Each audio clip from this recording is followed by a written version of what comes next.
Stanford University. Okay, well, welcome to lecture number 16.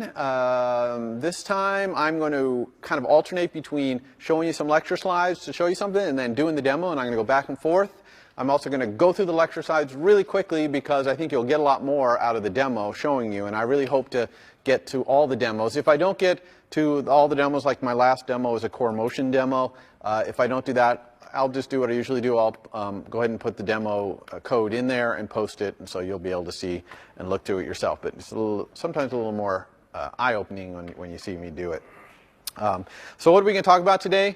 I'm going to go back and talk a little bit more about NS-Timer and kind of an alternative to NS-Timer called Perform After Delay. I'm going to show you a little more sophisticated view animation than you saw. We'll do alerts and action sheets, the UI image picker controller, which is how you get something out of the camera, and then CoreMotin. All right, hopefully we'll have time for all this. It's a lot of stuff. So NS-Timer, this is the same slide that we ended the last lecture with. I changed the last thing at the bottom because I want to make it clear that the way you stop a timer, okay, you start it by calling this factory method schedule timer with time interval, and the way you stop it is you invalidate it by sending invalidate. Okay, so that's how you stop. That's if it's a repeating timer. If it's not a repeating timer, you don't need to invalidate it. You can see the repeating thing is that repeats yes or no. So if that repeats no, then it's just going to end and you don't have to do anything.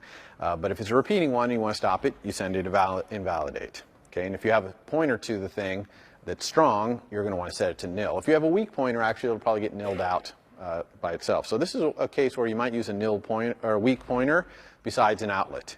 Okay, this timer, once you call schedule timer with time interval, iOS is going to have a strong pointer to that timer while it's running.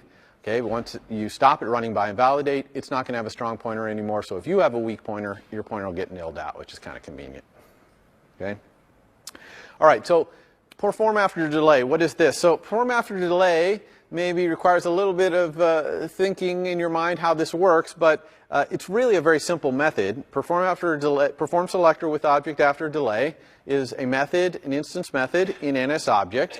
And what it says to an object is, please perform this selector, and use this with object as the argument. It can have no arguments. In that case, with object would be nil. And perform it at some time in the future after delay. And so very simple. It executes using the run loop mechanism of the current thread. And we haven't talked about run loops, but not every thread has a run loop set up. Of course, the main thread has a run loop, and that run loop has got a lot of stuff going on, processing events and all kinds of stuff. But you can't just do perform after delay in any old thread. So for the purposes of this class, until you do more investigation, you go to a kind of more advanced level of understanding, think of perform selector with object after delay can only happen in the main thread, because you got to have a run loop. Okay? It's not real time, just like NS-Timer is not. If you say perform after delay 0.72 seconds, well, 0.72 seconds later, the run loop might be busy, in which case it doesn't actually happen until 0.74 seconds later. So it's not real time, okay? It just posts it on the run loop, and when the run loop is free after the delay expires, then it'll run it. One thing about this method, it never executes immediately, even if you say after delay 0. Okay, it always posts it on the run loop, which can be quite convenient. If you're in the middle of processing of an event and you're doing all kinds of data structure thing, and you say, I want to do something like reload my view table or something like that, but I don't want to do it in the middle of all these machinations inside my data structure, you could say perform table view reload data after delay 0, and it would post it on the run loop, and after the event is finished processing, it goes back around the run loop, and then it would run it. Okay, so it's kind of a way to, an escape hatch to go run something sometime later. It's perfectly fine for the selector that you're calling with perform selector with object after delay to call it to perform itself delayed again. Okay, so it can be like repeating, right? It's a little different than timer because timer is trying to do the thing every 0.5 seconds, where this is, you say perform after delay, after the delay it happens, and then it says now do it after another delay. So there's kind of a little slight difference there, but the effect can be almost exactly the same. Just like timer, you want to make sure you stop reposting perform selector with object after delay if you go off screen, right? You don't want animations or whatever you're doing with this thing to be happening when it's not on screen. So there's the example I talked about, the table view, Or maybe you might say perform reload data after delay 0. In other words, back when the run loop comes back around again. All right. How do you cancel this? So you do perform after delay, and then you realize before it goes off, I don't want that to happen. You call this class method. This is a class method, okay? Don't get confused here. This is not an instance method. It's a class method. And the reason it's a class method is, perhaps you don't have a pointer to that object anymore that you performed after delay, right? You don't have to perform it on yourself. You can perform it on other objects. And so cancel previous performed requests. You specify the message, the object that you asked to perform the thing delayed, and the selector and the argument, and it'll go and cancel it. Okay? If you say cancel previous performed request with target, just the target, it'll cancel all performed requests for that target. Okay? There is no way to find out what things are going to happen. Okay? So there's no like query that says, tell me all the delayed perform things that are queued up. You just can't find that out. Okay? All right. So back to the kitchen sink. What I'm going to do here is show you a more sophisticated animation, okay, and NS timer and perform selector to do two different little features in the kitchen sink, so you can kind of see how they compare. So let us go over here. So this is where we left off. Actually, probably you saw from the posting that I added some buttons here so you could see how the various different modal things presented. So that's where we are. But the code is the same place that we were before. Very simple here. The only feature we have is we can add a label, right? Brings up a modal thing. We type in CS193P or whatever, adds a label with that text. And then at the very end of last lecture, we made it so you could tap on it, and it would do the animation of moving that label to a random location. And it take 4 seconds to do that. We left it with all the default animation options. So, for example, it has ease in, gets up to speed, and then eases out. We saw all that behavior. So what am I going to do here for a more sophisticated animation? And I kind of hinted at this last time. We're going to make it so that any view that's in the kitchen sink is going to start spinning around and getting smaller like it's going down the drain of the sink. Okay, so this is a little more sophisticated animation going on here because we have rotation and scaling going at the same time. And rotation has a little special consideration that you'll see when you want to rotate a view, what you have to think about. So how do we going to make this happen? Well, one thing is we only want things going down the drain when this view is on screen. So I'm going to put the code that causes my controller to go start putting things down the drain in view did appear. Okay, super view did appear, of course. And so after the views appeared, now I'm going to start throwing things down the drain, and I'm going to use a timer to do that.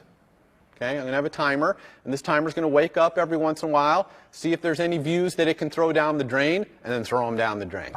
Okay, so that's going to look like this. I'm going to need a drain timer property, so let's go ahead and create a drain timer property here. Property, I'm going to make it weak because I only need a pointer to it when it's actually running. And it's an NS timer, and I'm going to call it drain timer. Okay, so there's that. To make sure, one thing I always forget in these demos, synthesize. Let's synthesize our drain timer. Okay, and so then in view did appear, we're just going to create our drain timer, and we're going to use this API that I showed you, which is scheduled timer. And you can see there's a couple of different versions of this. One of them uses targets and selectors, which you're used to.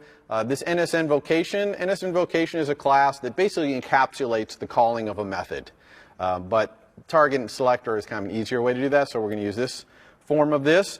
And the time interval we're going to use, let's be good and call it drain timer, and then we'll define that. And when every drain timer interval, we're going to send a message to self, and the message we're going to send is drain. Okay. The user info is an object that when the timer goes off gets passed along. We don't need any special user info, and definitely we're going to have this timer repeat. Okay. So you can see this a little better. I will go separate this out. Okay. So that's our timer. Simple as that. What is my error here? Missing square bracket. Okay. Let's go here and say # define our drain timer. And let's have the drain take about, I don't know, 5 seconds, something like that, to do the rotation.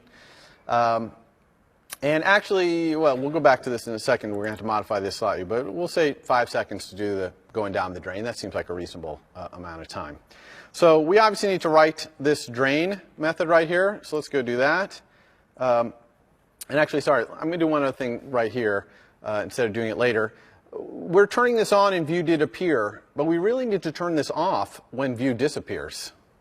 Okay, it's really important not to have this timer trying to put things down the drain when this view controller is not even around. Okay, so I'm actually, for clarity, going to take this and move it into a method called start draining, something like that. Okay, and then I'm going to have another method called stop draining. Okay, and that one, the stop draining is just going to self.drain timer invalidate. Okay, that's how we stop a timer from going. So in my view did appear, I'm going to say start draining, and then in my view will disappear, I'm going to say self stop draining. And then super. Okay, everyone understand what I'm doing there? When I appear, I'm going to start draining. When I disappear, I'm going to stop. Very, very simple. All right, so let's look at the draining animation code, basically. And I've kind of pre-typed this here again because for time constraints. Oh, and actually I have drain duration, so let's reuse that same drain duration. Okay, so let's look at this. This is the drain, okay? This is the entire drain animation. Let's look through this line by line and see what it does. Well, it's looking at every view that is in the kitchen sink. So it's going to drain any view that's in there, any label it finds. It looks at the view and checks its transform. You'll remember that I told you UI view has a property on it called transform. The transform encapsulates the scale, rotation. It's an affine transform, so it's scale, rotation, and translation. And we're only going to put views down the kitchen sink that are identity transform. In other words, they're scaled up 1.0, they're not rotated, and they're not translated. Okay, now why am I putting this little if in here? Because once this animation starts, I don't want things that are already going down the drain to think they have to go down the drain again, because they're already on their way down the drain. And I'm going to make them go down the drain by modifying their transform, by scaling and rotating them, right? So I just don't want to be constantly doing that. So that's why I'm only going to do it to ones that are identity transform. Everyone understand that? Okay. So here's going to be the animation options. I'm going to have this animation, instead of have that ease in, speed up, and then eased out, I'm going to have it be linear. It's going to spin, the rotation and scaling is going to happen linear. Okay, it's going to not ease in and out of it. It's going to just go straight to and start doing it. Okay, so how do we do the actual animation? So here's the animate with duration, similar to the one we saw up here when we were animating the movement. Okay, but I have two extra arguments here in this one. Delay, which is how long to wait to start the thing going down the drain. So I'm not going to delay. I'm going to start right off going down the bat. And then options is this linear. Okay? Otherwise, it's similar to the one we had before, but instead of doing set random location for view, in other words, moving the frame, animating the movement of the frame, I'm actually animating the transform. And I'm transforming both rotating and scaling. Now, what's interesting here is I cannot rotate in one transform all the way around. Okay, and why is that? Because you remember that the way view animation works is you specify the way you want the view to be, and then you say, and take 4 seconds to go do that. Well, the problem is, if I say that I want this thing to be rotated all the way around, and I say, go take 4 seconds to go all the way around, it's going to say, I'm already all the way around. And so it'll do nothing. You see why that's happening? Because if you go rotate all the way around, then it's already there. It doesn't do it. And in fact, I can't even just go halfway, because if I go halfway, it might, when I try to animate the second half, come right back. And I want it to go around, okay, all the way around. So I actually have to do this in 3 steps. I have to go a third of the way around, a third of the way around, and a third of the way around. Okay? So you can see it gets a little tricky, this animation stuff. You got to think a little bit about what you're actually changing. So how do I do multi-step animations? I picked this one specifically because I wanted to show you how to do multi-step animations. An animation that goes some part of the way, then goes another part, and then goes another part. And you do it with this completion block. Okay? So the method animate with duration, okay, has the animations you do, but then it also has a completion block. And this completion block is called when the animation is finished animating. All right? So in this case, when I get a third of the way around, it's going to call this completion block. Okay? What am I going to do in this completion block? By the way, the completion block will tell you whether it finished the animation or whether the animation got interrupted by some other animation happening, or your view goes off screen or something like that. So if my third of the way around animation, by the way, you see that here's the third of the way around, right? 2 pi divided by 3. 2 pi radians is all the way around a circle. So I'm going to 2 pi divided by 3 around. And I'm going to scale from 1.0, full size, down to 70% in the first third. Then I'm going to go down to 40% in the next third, then down to 10% in the last third, and then I'm going to remove that view from the super view. Okay? So here, if the previous animation finished the first third, then I'm just going to start another one. And this one has a very similar animation, right? It's just that I'm going to 40% instead of 70%, and I'm going to minus 2 pi over 3. Everyone know where that is on the circle, right? 2 pi is all the way around, so minus 2 pi over 3 is kind of up in the upper left. And then when that one finishes, I'll do the last third of the animation, okay, by going to back to rotate 0. See, I'm not even rotating here. I'm just doing the original transform, which is this identity transform that we got up here. So I'm going back to that, but 10% of the size, scaled to 10% of the size. And then when that one completes, I'll remove the thing from super view. Okay? I see a lot of stares. Make sense? All right, so let's watch this work. So I have this method drain. Remember that I'm starting it with this timer. I really need the drain timer only to go off every third of the drain duration, because the drain duration is going to be happening in these thirds, so it's no use starting it off more often than that, or less often than that. I want to at least start it off that often. Notice that the drain colon method, you'll remember, it always takes an NS timer. Whenever you schedule an NS timer, the selector you specify always takes an NS timer as an argument. Okay? We don't use that argument. We just call self-drain, which is this thing. Okay? Cool with that? So let's see if this works.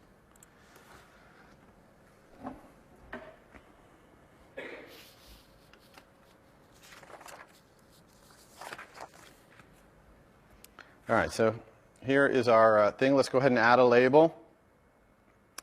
We'll do our favorite label, CS193.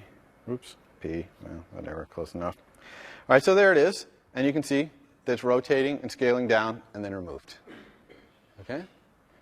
Very, very simple. And we could also, at the same time, our other animation is still in place, so let's do that one too.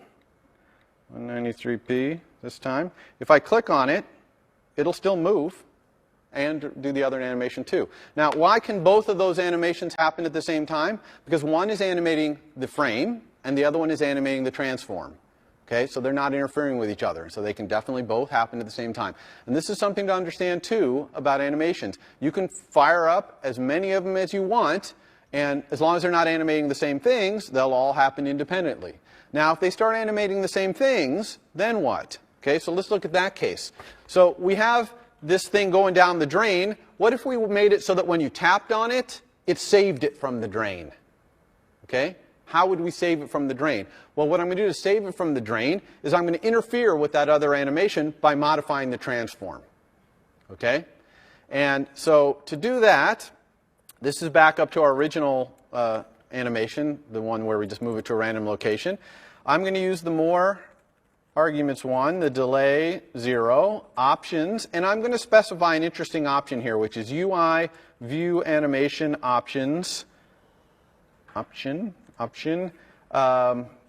what's it called? Oh yes, begin. Begin from current state.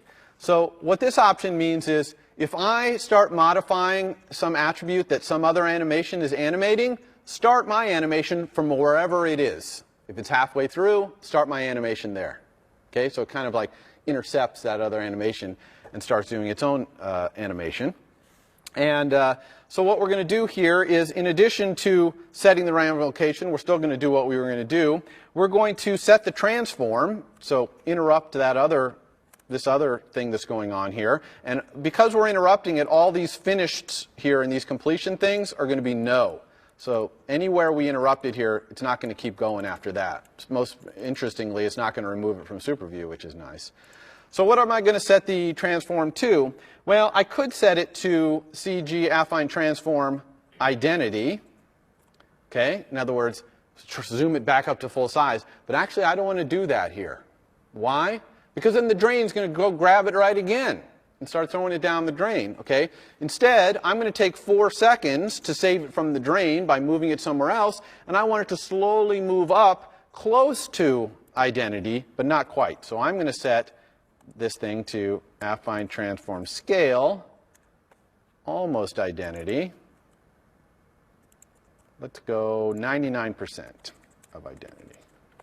Okay, so this is a little bit of a trick that I'm using here that says I'm going to intercept this other animation by changing the transform, but I'm not going to go change it to something that other animation is then going to go munch on again.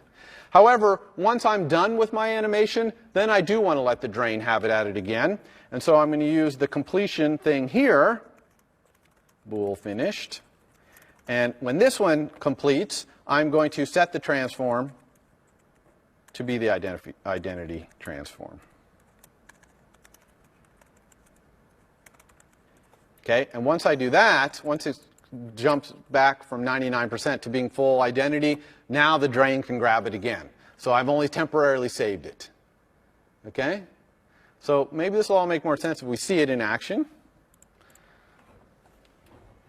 And, you know, this animation stuff you're talking about, I mean, you guys are already having to deal with things happening asynchronously and other threads and stuff like that. So I know it's, if you're not used to it, getting your head around it can be hard. And animation's the same way, because we're actually changing all these things like the transforms immediately. It's just that they're taking time to happen on screen.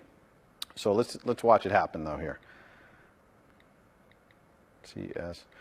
CS193B. Here it is. Now when I click on it, it's doing both undoing the other transform and moving. You see? And it's taking 4 seconds to do that. Okay? And notice that even though if it's part way through the drain, like let's say right here, it undoes it. Okay? Because it's going up to 99%. But then it goes to 100% and goes back and does this again. And now I missed it, I lost it. Okay? So now you can see the makings of a game here happening, where you can click on these things to save them, stuff like that. So hopefully you're seeing how animation can be used here. It's pretty cool. So let's go on and do one more thing. We have this drain draining everything, and it's really a pain to have to go back and CS193P. So let's add a faucet to our kitchen sink as well, and have the faucet drop things into the kitchen sink. All right? And I'm going to do that with the perform after delay thing. Okay, instead of using a timer, we'll do that. But I kind of do it in the same way, where I'm going to in view did appear, let's say, I'm going to say drip, okay? And that's going to start my faucet dripping. So let's implement drip, see what that looks like. Drip. So drip is going to be really, really simple. I'm just going to check to see if my kitchen sink is on screen. Okay, so if it has a window, then it's on screen. And if it is on screen, then I'm just going to add a label to the kitchen sink. I don't really have a title to give the label, so we'll have to deal with that, so I'll just pass nil. And then I'm going to perform after delay to start myself dripping again. Okay, so I just dripped, and I'm going to do perform after delay to make myself drip again. And I'm going to do that with perform selector, and the selector I'm going to do is just drip, which is what I'm in right now. With object is nil, because drip takes no arguments. After delay, and then we kind of have to have our faucet rate, so we'll call it faucet interval, say, Go up here, # define, oops, faucet interval, and let's have the faucet be adding them slightly more often than the drain is draining them. Let's say every 2 seconds. So every 2 seconds, it's going to do this. I notice I put add label down here, so let's move that up higher, right here. So it's going to call add label with nil. Now, add label with nil is kind of bad because we won't be able to see that label because it has no text. So I've created a little fun thing to add something here, which is that I created a little dictionary of colors, okay, color names and colors. And then if the text is nil or 0 length, then I'm going to get a random color, using arc4 random, out of this dictionary, set the text to be the name of the color, like blue, and set the color of the text to be the color. Okay, so now we're going to get colored words, blue, orange, brown, dropping here in the faucet. And what about turning the faucet off? Do we need to do something and View will disappear to turn it off? The answer is no, we don't, because the faucet will automatically turn off when the kitchen sink is no longer on screen. So it'll just stop reposting itself, so it'll automatically turn off. Okay, does it make sense how we're going to do that? All right, so let's take a look. See how our game is. This kitchen sink has turned into a game, a video game. All right, so the faucet is already dropping things, and they're going down the drain. When they start going down the drain, I can save them. Okay, save these things, keep them from going. Maybe I could get some points for how many of these things I can keep. Oh, I'm losing red. I lost red. Okay, so click on as fast as you can. Try and keep as many as you can going. Okay. And it's kind of confusing because they're in here. Okay, so you can see the makings of a game there. Now, if I don't touch anything, they're all just going to go down the drain, except for the one dripping in from the faucet. Okay? All right. So that's it for demos for right now. Let's go back to our slides, and we'll show you another thing, and then we'll do some more demo. All right. So let's talk about alerts. Okay. There's 2 kinds of ways to alert the user. There is something called an action sheet, which is on the left right here. And an action sheet pops up from the bottom on the iPhone, or you can have it pop in a popover in the iPad. And it offers a handful of choices for the user to decide what to do next. All right?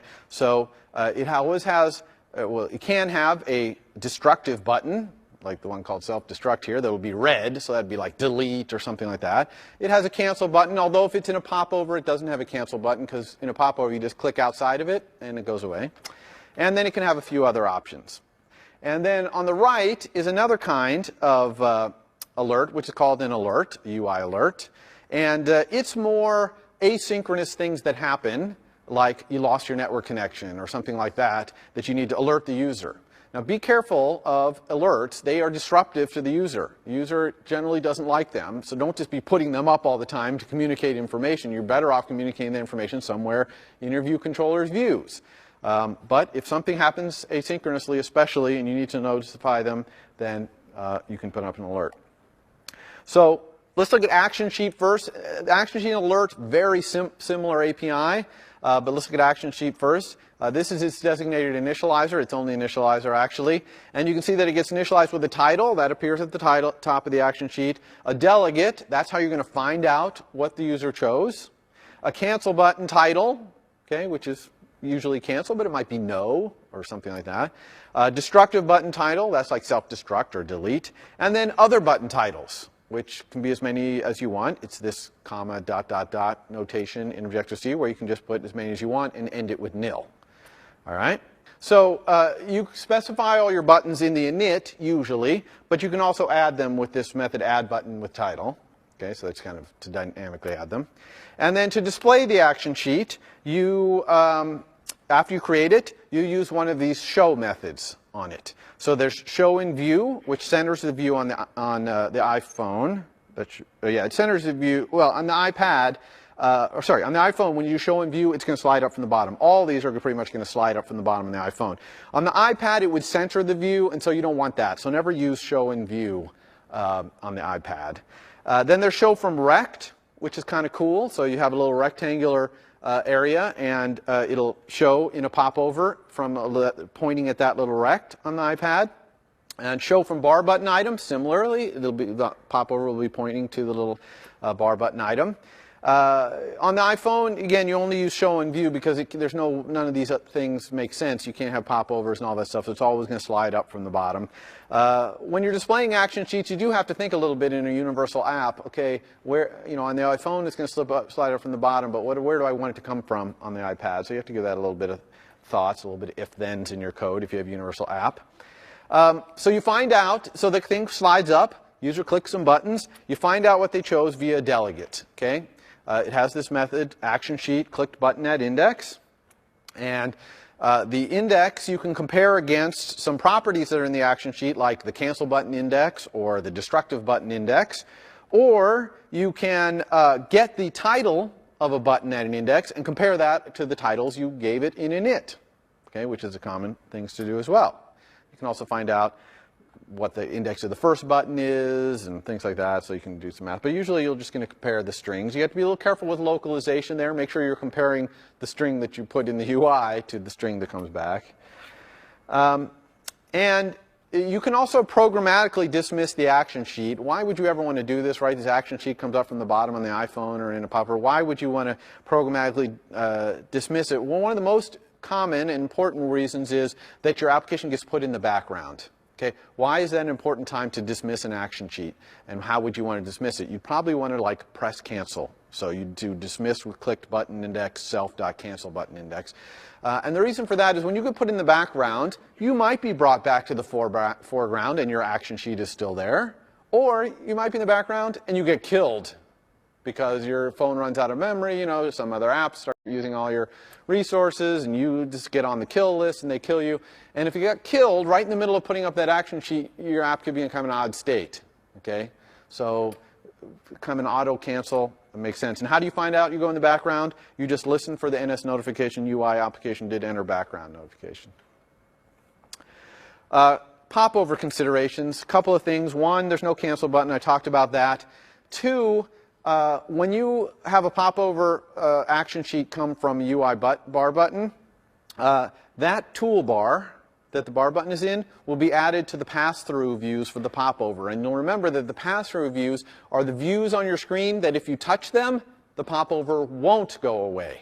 Normally you touch outside the popover and it goes away, but it adds the toolbar as one that doesn't happen. So that means if you have other buttons in there like our app does, has all those things to bring up a modal thing to get labels or whatever, you have to be careful then to make sure those buttons will make sense if that action sheet is still up. And even more importantly, you got to make sure that if that bar button gets pressed again, you don't get a second action sheet.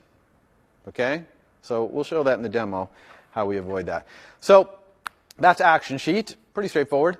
Alert view, almost the same. You can see that the init looks almost exactly the same.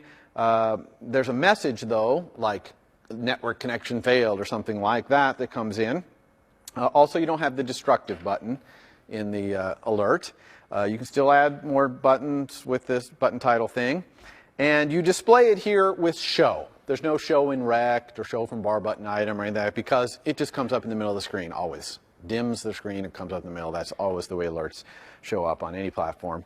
And the rest of the mechanism is pretty much the same. Okay, delegate's going to get a message, told you the button was clicked. It's all pretty much exactly the same. All right, so let's go look at this in our kitchen sink. So what are we going to do? We need to have a action sheet. So I'm going to have an action sheet that comes up and has two interesting choices. One, it's going to have a destructive button, which is clear the whole sink. It's going to remove every single view out of the whole sink. That's going to be a destructive button. And then I'm going to have a regular button that turns off the drain, puts a stopper in the drain. Okay, so the drain stops happening. Okay?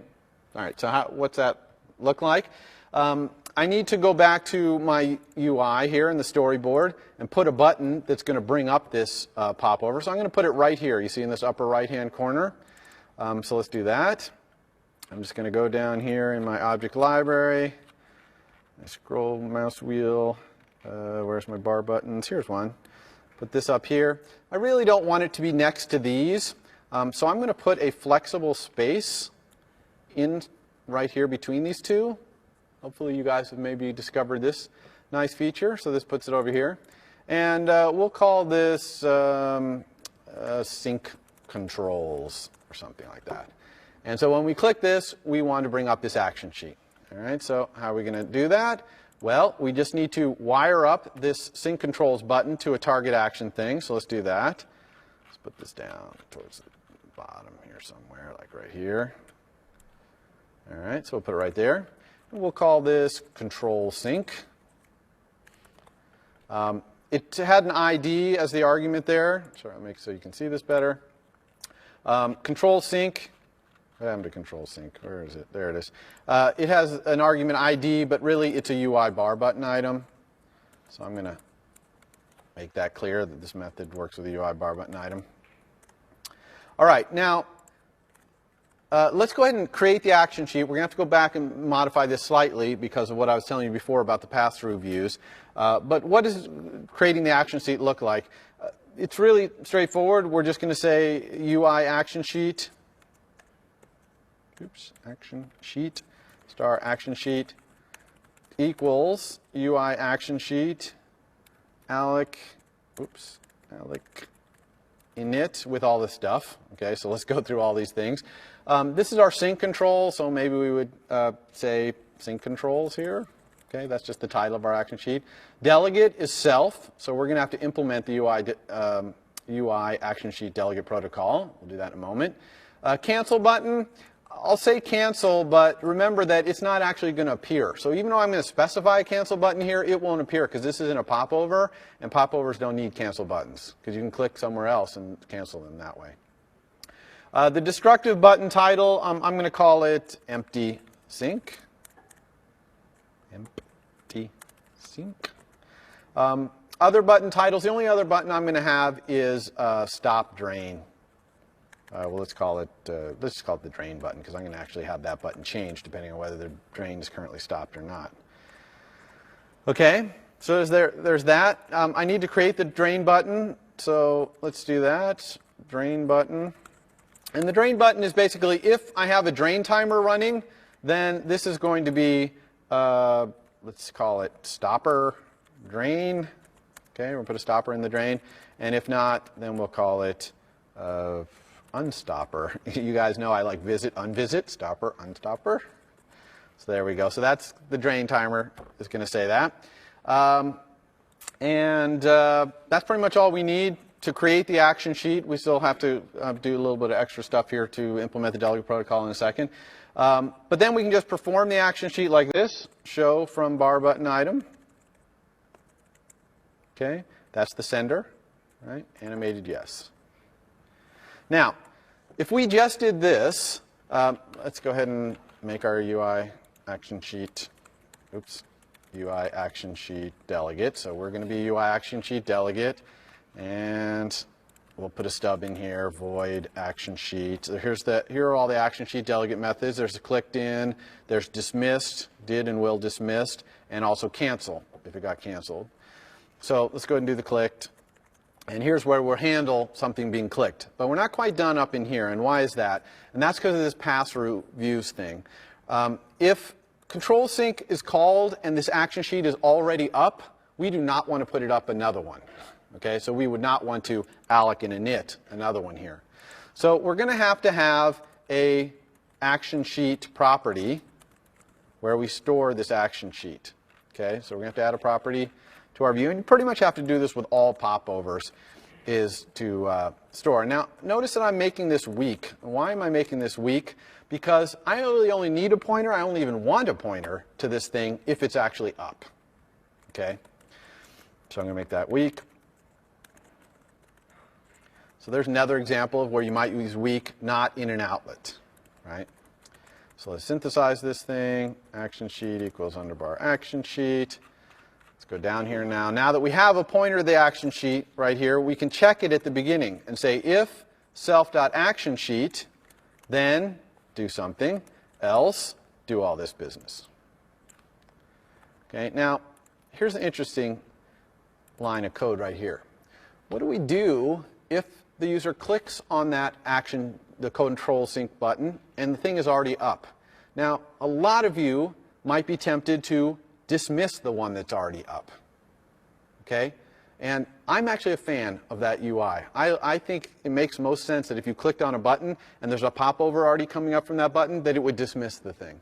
However, the UI guidelines, I believe, and this is a little bit of a pitch to make sure you go and review the human interface guidelines that Apple publishes, especially if you want to ship your app on the App Store, because they will check to make sure you actually implement these guidelines.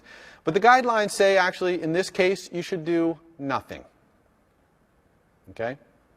You should just not put up another action sheet, but not take the one that's there away either. All right? So we're going to do nothing. Okay? All right. So that's it. That's only magic. We have to be careful with the control sync, is just not to accidentally keep putting more and more of these up. And we had this problem too when we did the table view of favorite graphs. Do you remember that weeks ago? And I actually put the same code in there. I didn't have time to do it in class, but in the code I posted, I put in there and commented, let's be careful, make sure we don't put up multiple popovers. Okay, so the button gets clicked, right? Here we are in the delegate method. How are we going to react to that? Well, let's first of all find out what they chose. So the choice is just asking the action sheet, which is the sender here of this delegate method. We could say self.actionSheet as well here, but I'm just going to get the button title at index, the clicked index, right? Click the button index. So I'm just using that button index. Now I have the string of what was clicked. And then I'm going to check some things here. Actually, even without the choice, I can check to see if the button index equals the action sheet's destructive button index. Okay? So if the destructive button was clicked, and that's empty sync. So can anyone think of one line of code I could write to empty this entire sync?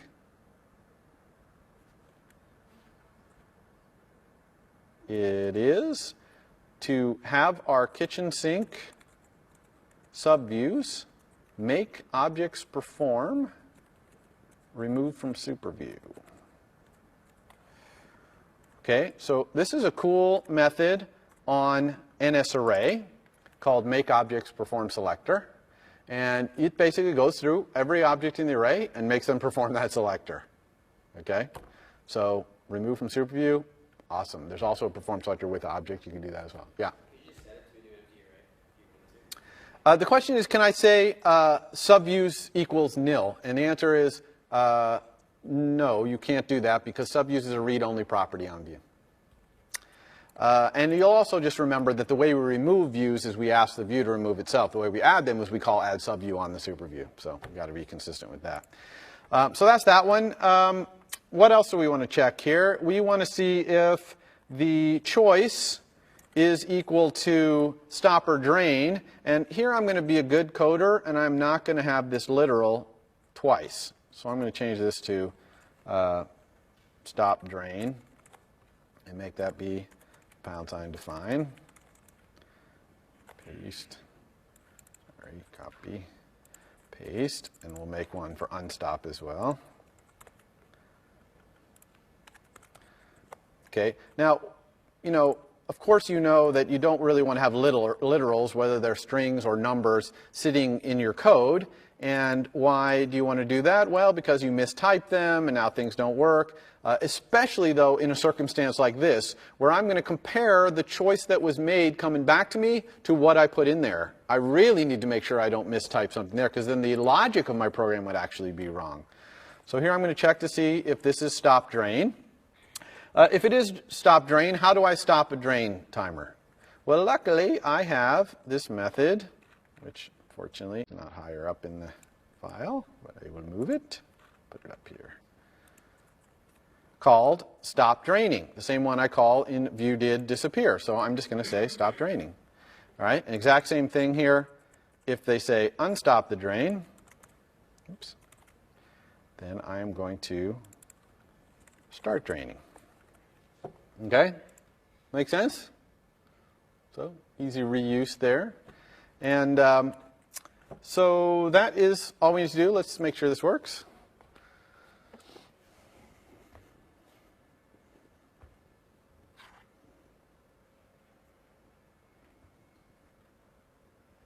All right, so right now we have the faucet, it's running, it's dropping things in, but the drain is making everything go away.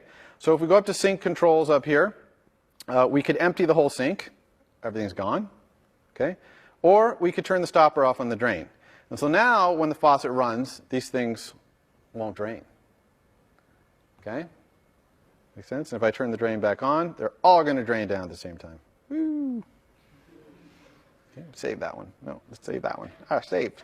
I'm missing. There we go. Okay? So everyone got that? Make sense? Again, no cancel button in there. All right? We don't have any cancel button. If we want to cancel, we can just click outside of it. And if we click on this button multiple times, it does nothing. I don't get multiple things here. If you start getting multiple popovers, if you haven't implemented it properly, the little shadow around it will get darker and darker and darker, okay? Because all the popovers will be stacking up, all casting a shadow. It'll be getting darker and darker. Okay? All right, so that's it for Action Sheet. Question about that? All right, back to our slides. We're going to be going back and forth today, as I said. All right, oops. Okay, so UI image picker controller. So this is, here, let's stop that. So this is the UI image picker controller. So this is how you're going to get an image from the camera. Okay, so this is very commonly desired. I would say maybe 50% of you, your projects are doing this, which I can understand. It's kind of a cool feature and definitely gives you a little bit of breadth of coverage in your final project of iOS. So here I'm going to show you how to do it. Some of you who said this is going to be my not covered in lecture feature, and I wrote back and said, sorry. Well, this is why, because I'm going to show you how to do it today. All right, so how does the UI image picker work? It's very simple. It's just a view controller, and you present it using present view controller animated completion, exactly the way you would present any modal view controller. On the iPad, you can present it modally and take over the whole screen, or you can present it in a popover. Either one, you kind of have your choice. So how do you do it? You alloc init it to create it. Then you configure it, and configuring it is mostly a matter of saying what you're looking for. Okay, what do you want? Video? Do you want images? Or you just want to look in the photo library? Or do you want to get what the camera is taking a picture of? Do you want to allow the user to edit the picture they take before it gets passed back to you, etc.? Then you present it using one of the two mechanisms mentioned above. And then, surprise, surprise, you respond to a delegate method that says, here's what the user picked. So what the user can do obviously depends greatly on the device they have. Okay, some devices have cameras, some really old devices don't have a camera. Okay, some can record video, some can't record video. On the iPad, you can't simultaneously have a UI that is getting a picture from the camera or picking from the photo library. But on the iPhone, you can. Okay, so the iPad, you have to pick which one you're offering to the user. So the way you check what's available is with this class method in UI image picker controller called isSourceTypeAvailable. And there's three different source types: the photo library, which is the user's library of photos, camera, obvious, and then the saved photo albums, which is a place that you can write to. Okay? Your application can put things in there, and the user could then drag them into their photo library or not, but it's kind of a staging area for you to store stuff. Remember, though, that even if a device has a camera, it might not be able to do video. And so there's a second check you have to do, which is this available media types for source type. So you pick the source type, you see if your device supports the source type, and then you ask if the media you want is supported by that source type, like the camera. Can you get video out of this camera? And there's only two source types that matter. One is image and one is movie. Okay, these are the most annoying constants in all of iOS. Okay, KUT type image and KUT type movie. Why are they so annoying? Because you have to import this completely, otherwise you're probably not going to use it, header file called mobilecoreservices.h, and you have to add a whole other framework. Okay, remember how you add core data and all that? Whoa, you have to add an entire mobile services core services framework just to get these two symbols. Not only that, they're not even NS strings, okay? They're CF strings, so you have to cast them, okay? So they are by far the most annoying things. You'll see in the code, it is really annoying. You can get more detailed even than this, you know, device and whether it's an image or movie, by talking about the front camera and the rear camera. Of course, not all devices have that, etc. I'm not going to talk about that today, but there's plenty of UI or API for that.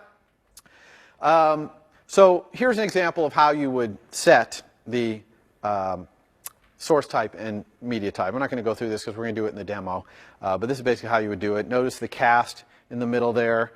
For the KUT type movie, I'm casting it to an NS string. Just do it.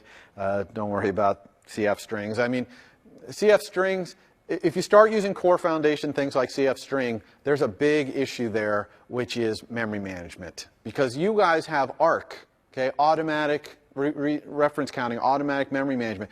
CF does not. So when you cross between those worlds, you have to do a lot of memory management bridging, and I'm not going to talk about that because I just don't have the time in the lectures. And so in this one time that we're going to use a CF string, we're just going to cast it to NS string. They are cast interchangeable. And the memory management won't matter here because it's a constant. Okay, editability. So you're configuring this thing to, you know, a picker to show up and ask the user for something. If you're using the camera, or even the photo library, I think, you can allow the user to have a UI to edit it. Zoom in on it, move around to pick what rec they want to crop to, etc. And we'll see that in the demo. You can also limit the amount of data you grab with the video capture, right? Because if you are just going to do some small little video that's not going to be the whole screen or not going to be presented on an external device, then you can save yourself a lot of memory use and disk space use by getting a lower video rate capture size. There's a lot of other API in here. You can look at it for yourself, controlling the flash and all those things. So anyway, so you've got this thing configured. You allocated it. You got it configured now. Now you present it. Okay? And again, there's special considerations for the iPad. You can read them up here. I talked about them earlier. After the user takes the picture, crops it if you allow them to do that, etc., boom, this delegate method will be called. Okay? This delegate method has a very important single argument there, which is dictionary info, and the info has all the info you need to deal with it, and I'm going to talk about that in a second. But one important thing to notice here is this is a modal view controller. You need to dismiss it. Okay? So when you get this method and you do something with the info you get back, make sure you dismiss it. And in fact, this also implements kind of the proper way. And we talked about the controversial way of whether you should cancel a modal view controller inside the view controller. This one does the right way, which is it sends you a message cancel, so you have to cancel it. Okay, you have to dismiss it. So you do all the dismissing of this thing. It doesn't dismiss itself. All right? Now, let's talk about that info. Here's the info you get back. It's a dictionary. Here are the keys that are in the dictionary, and the values are on the right, or their type of the value. And basically, you're going to get the image back. If you allowed editing, you're going to get the edited image. You'll also get a pointer to the original image, which is kind of interesting. You'll get the rectangle they chose to crop inside if they edited it. And if it's video, then you're going to get the edited video, a URL to the edited video, and a URL to the actual original video. Notice that the video is not passed back in a huge buffer or something. You get a URL to it, right? The video that someone captures is stored in your sandbox somewhere or somewhere on the disk. You don't know where, and it gives you this URL to it. Now, you can take this URL and copy it into the saved photos area or whatever.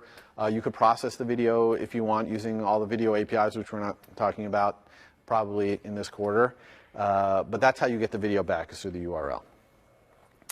There's a whole mechanism for overlaying on top of the camera, which is kind of cool. You can put your own UI on top of the image that's live from the camera. You could have your own take picture button, things like that. I'm not going to talk about that, but just know that that's there. So let's do a demo of taking a picture with the camera. So what we're going to do is we're going to allow ourselves to take a picture and put it in the kitchen sink. Okay? And it'll even go down the drain, too. So let's do that. Where is my... Oops, didn't do that. Okay. All right, so how are we going to do that? Let me make sure we do this right. Okay, so let's, we need a button for it, right? A button that lets us take the camera picture. So I'm going to do that right here. Hopefully we have enough room left on our bar. It's getting awful crowded. I think we have room. We'll make it a small button. put it right there. We'll call it image. Barely fit anything else. Okay, so what does this image thing want to do? Well, it's going to have to do a target action, and that target action is going to basically present modally. Now, notice that we can't control drag and do a segue, a modal segue here, because there's no UI image picker controller down in here. Okay, we might make one appear someday, but I always check to see if it's there. Nope, not there. So that means we have to do target action and present it in code, which will be good opportunity for you to see how that's done. All right, so let's go put this in here. Doesn't really matter where we put it. Put it down here somewhere, below the action stuff, below that. Oh, down here. All right, so I'm just going to control drag in here. Okay, insert action. We'll call this add image. All right, once again, I will make it so you can see. So here's add image, target action. It's a UI bar button thing. I always like to make it clear that that's what's going on, although I don't think I'll need it here. Might though. All right, so let's just do all the things I just talked about on the slides. First, let's check to make sure UI image picker controller that the source type we want is supported. So I'm going to do the camera here.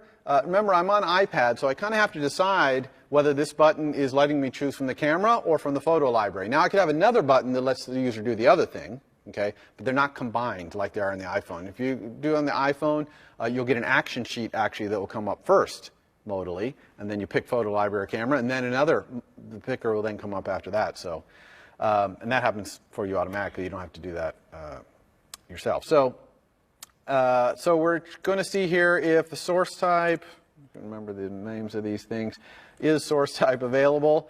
UI image picker, controller, source type camera. All right, so I'm just going to see if the camera is available on this platform, on this device that I'm on. If it is, I'm going to check and see if I can take image, right, as opposed to video. So I'm just going to say if UI image picker controller, what's it called, media available media types. Actually, yeah, this is a little different. So let's do this. I'm going to get the array of media types that are available equals available media types for source type, the camera. And I apologize for all these really long names. That's just the way it is. So we got the media types. Now I'm going to see if this media types includes images, which pretty much it all does if it's a camera. But I'm just kind of showing you this to see how this works. So media types contains object, NS string, KUT type image, okay? So if it contains the image, then we can continue. If it doesn't, we can't. So now we got an error here because this is not defined. So now watch closely as we go through the process to define this. All right, first thing we do is we go up here and we import, and it's not going to help us type this, mobile core services / mobile core services.h. Then we're going to go over here to our target, to our build phases, add a library here. Core, we'll search for mobile core services. There it is, and add that. I almost guarantee you'll forget to do that, and when you run, it's going to say, oh, KUT image not defined, and so hopefully you'll remember back to this day, or look at the slides, because the slides also tell you what to do. All right, so now we've got KUT in there, and we've put this NS string cast in here, even though you don't really probably understand what that's about, and I don't blame you. But that's what we're going to do anyway. So now we're ready to actually create our image picker controller. Okay, so I'm going to call it picker, and I just create it with UI image picker controller alloc init. Simple as that. Most important thing I need to do is set myself as the delegate. All right, because otherwise I'm not going to get the message. Now, another quirky thing about this API is that the UI image picker is UI navigation controller.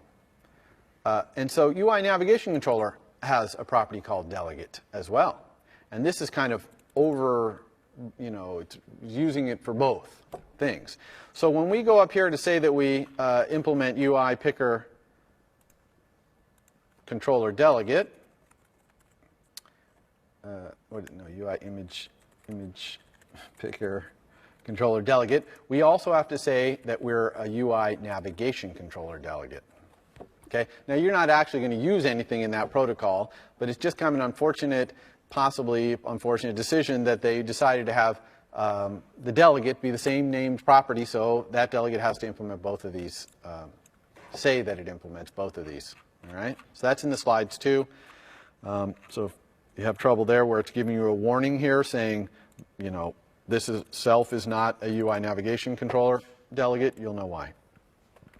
All right, so now we got to set up the source type that we want, and remember that we want this. Learning my lesson, not so much typing.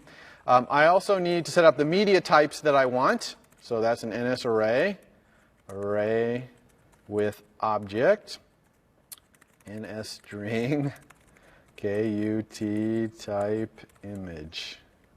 Okay, just do it. So that's the media types. I'm also going to allow editing, so I'm going to say allows editing equals yes. And I think that's all. And so now I can just present. So I'm going to start by presenting it full screen, modally, not in a popover, just so you can see what that looks like on the iPad, because it's kind of cool. So I'm just going to do present modal view controller, the picker, animated yes. Okay. Now I need to implement the image picker's delegate methods here. So that's image picker. Let's do this one first.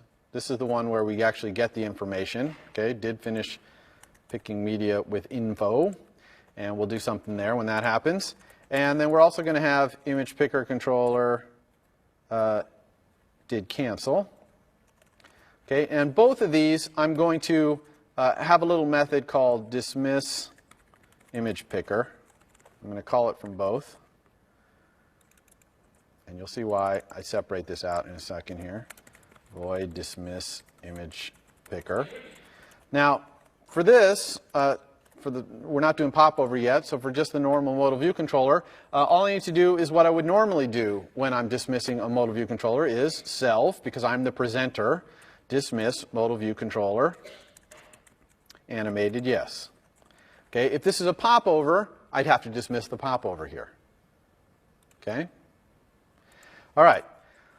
So the last thing we need to do is do something with the image. We got this image. What are we going to do with it? And it's pretty straightforward here. I'm going to get the image from the info. So the info object for key. And the one for that is UI image picker controller edited image. So that's the edited image.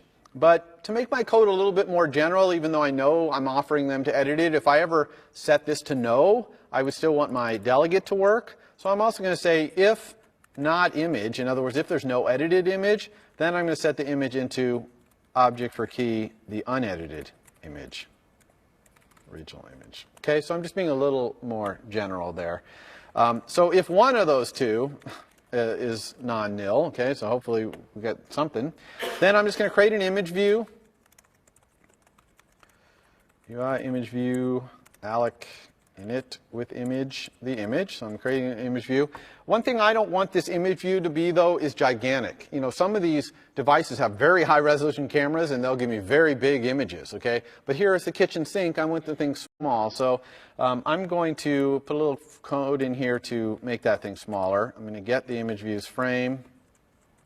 And then I'm just going to keep going half as big all the time until it is, let's say, okay, while it's greater than the max image width that I'm going to allow, I'm going to say frame.size.width divide equals 2 and frame.size.height divide equals 2. So I'm just going to keep making it half as big, half as big, half as big until it's under some max image width, which I'm going to pound sign define to be, you know, maybe 200 pixels is good size.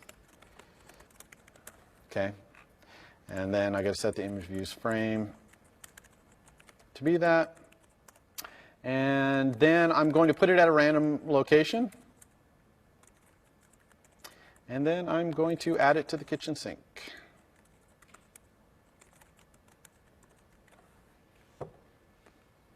Okay, questions about that? All right, let's see if it worked.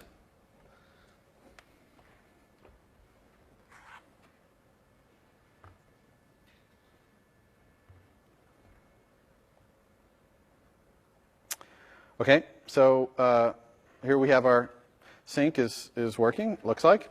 So let's click on this image button on the bar, and when we click on the image button, it's going to load up modally, full screen modal presentation, the camera. So here we have the camera. We can look around. Let's take a great look at our little HDMI converter box right here. Okay, and I'm going to hit take picture. Now notice that I can edit the image. I can zoom in and out. You can almost read the words on there. Okay, pick whatever I want. I could retake the image. That's the lower left. But I'm going to use this image, and there it is. And it even goes down the drain. Okay, and I can even save it too. So let's go back and take a picture of something else. I don't know. Maybe the whiteboards here would be good. All right, whatever. Use. And if I click on it, I'll save it. Okay, just like I can save the text. Okay, make sense? It's because it's just a view, and all this view animation we did was totally view-centric. Okay, any questions about that? All right, I'm going to, all right, well, we have a choice here. I can do the slides only on CoreMotin, or I can show you how to do the image picker in a popover. Okay, so if you want me to do CoreMotin, raise your hand.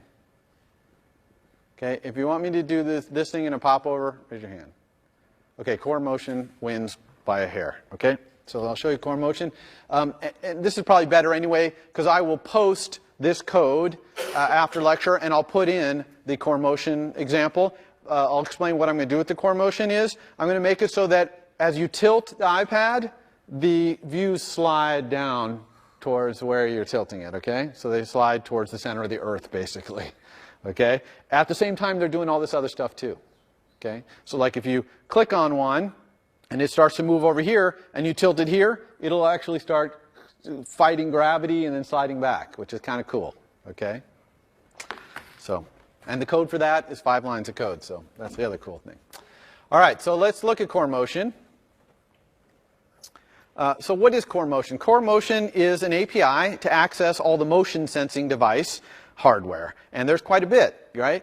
You've got accelerometer, gyro, and magnetometer as well. So if you have an accelerometer which tells you how fast the device is accelerating in space in 3 dimensions, okay, and a gyro which tells you the rotation basically of the device in space, and a magnetometer which tells you where north is, you can find out an awful lot of information of where this device is in the universe, okay, especially relative to where it was a few seconds or a few milliseconds ago, right? You can relative motion, especially, you can kind of see what's going on, but not even just relative, also real motion, real, because you can also throw GPS in there. So if you use GPS, the magnetometer, gyro, and the accelerometer, you know a lot about where this device is. But unfortunately, not all devices have all that hardware, okay? Some of the devices, older devices, maybe only have the accelerometer, for example, and only the newest devices have the gyro. So just like we had with the camera picker thing, we need to go and find out what it has, what our device can do first.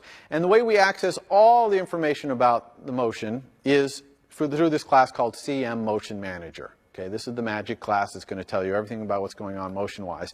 Now, you create it with alloc init, but you really don't want to create more than one instance of this, because if you start asking for this information at different data rates and stuff, your performance will really suffer. Okay, these devices like the gyro and stuff, they can't necessarily give you their information on demand without any cost. They use battery and things like that, and so really we're only going to want to have one motion manager. So in the demo code that I'm going to post after lecture, I actually am going to create a category on CM Motion Manager that has one class method in it, which is Shared Motion Manager. And then I'm going to use that category to get the Shared Motion Manager and use that one throughout my entire app. So this is one case where you do want to use a global. Why? Because there's only one set of that hardware on your device. Okay? You don't have multiple sets of hardware. You only have one. But what it does mean is that the data rate at which it's reporting things, really you can only set it for one user, one object in your application at a time. Okay?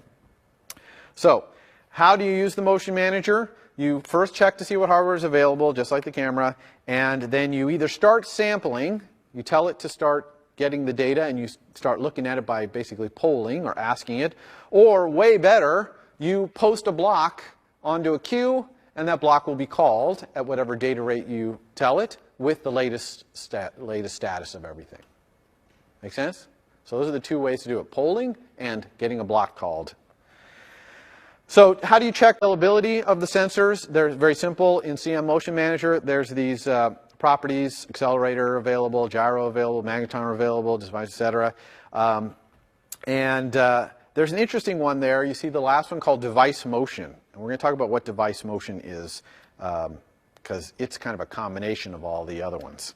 Then you can just start it running. Okay, you start whatever hardware you want running by saying start updates. And you can also find out whether the CM Motion Manager is currently collecting data from a particular hardware device by asking it whether it's active. When you're done, you want to stop it. Okay? In fact, you want to use this stuff as little as possible because it's not cheap. Okay? It uses battery, basically. So do not leave these things just running in the background if you've got a view that's not actually looking at the information. All right, so here's how you would poll the data. Basically, you call a method like accelerometer data on the CM Motion Manager, and it'll give you the latest accelerometer data. And here's a whole bunch of stuff about the various data formats for all the things, the magnetometer, the gyro. And then device motion, which is the only thing we're going to talk about really, is the intelligent combination of those. Now, all this information you get above, like the gyro and the accelerator, is kind of raw data. So, for example, in the accelerometer data, that doesn't include it includes acceleration due to gravity. All right? So if you're trying to figure out which way your device is moving, accelerating during space, you have to deal with gravity being in there. Gravity is 1g down, right, towards the center of the Earth. I'm actually using that in my app. I want to know where gravity is because I'm making my things go towards gravity. But in other apps, you might not want to. You want to know the relative acceleration, and you want to factor gravity out. Well, you can't really factor gravity out very effectively unless you have a gyro or a magnetometer. And if you do, then you can start using this thing, device motion. Instead of using accelerometer data, you would use device motion.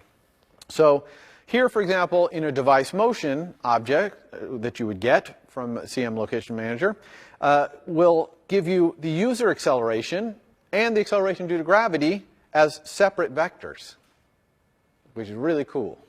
Okay? So it gets rid of all the device error, you know, it can clean up a lot of that, and it can separate out what's gravity and what's not because it has this gyro basically, so as you turn it, it knows.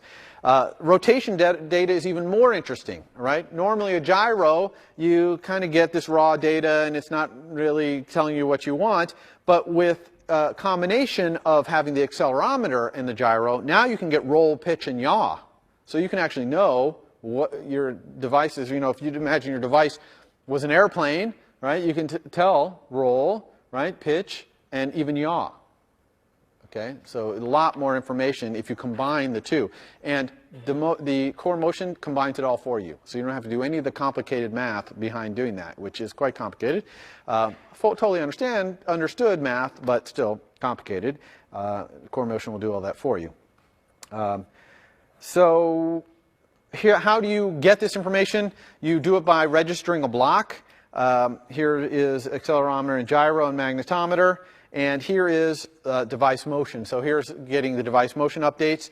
Only thing to notice here that's kind of interesting, notice that the way you specify the queue is you don't give it a dispatch underbar Q underbar T. Okay? You give it an NS operation Q star.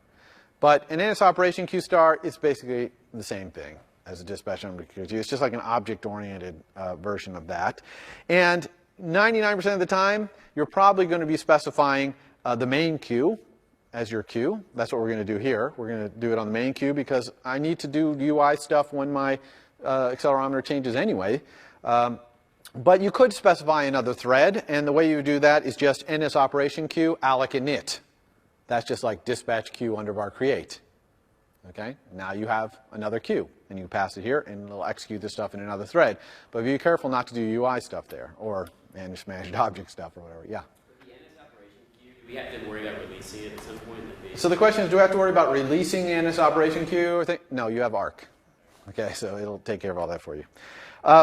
In iOS 5, they've added these reference frames to give you even more specification of where things are in space with device motion. I'm not going to talk about that, but if you're really into where the device is exactly in space, then you might want to look at this reference frame stuff.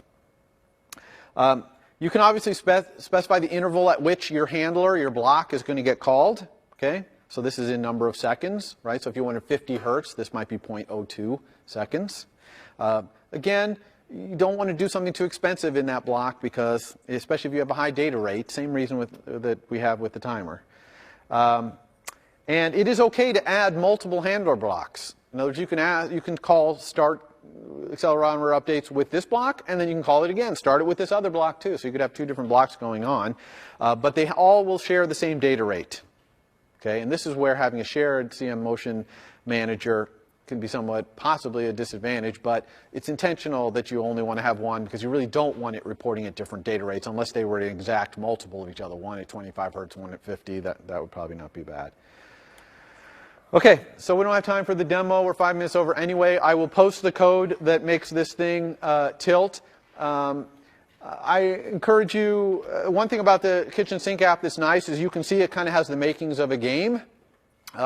And you could imagine adding a score thing and all this stuff. And so hopefully this will give you some inspiration this week. We'll give you some inspiration of other features you might add to your final project. Even if you've gotten your proposal approved and it's got good scope, it's always nice to throw a little more breadth in here and there. Okay, so that's it. Have a good Thanksgiving. Don't forget the Friday section tomorrow. It's going to be great. And I will see you the week after Thanksgiving.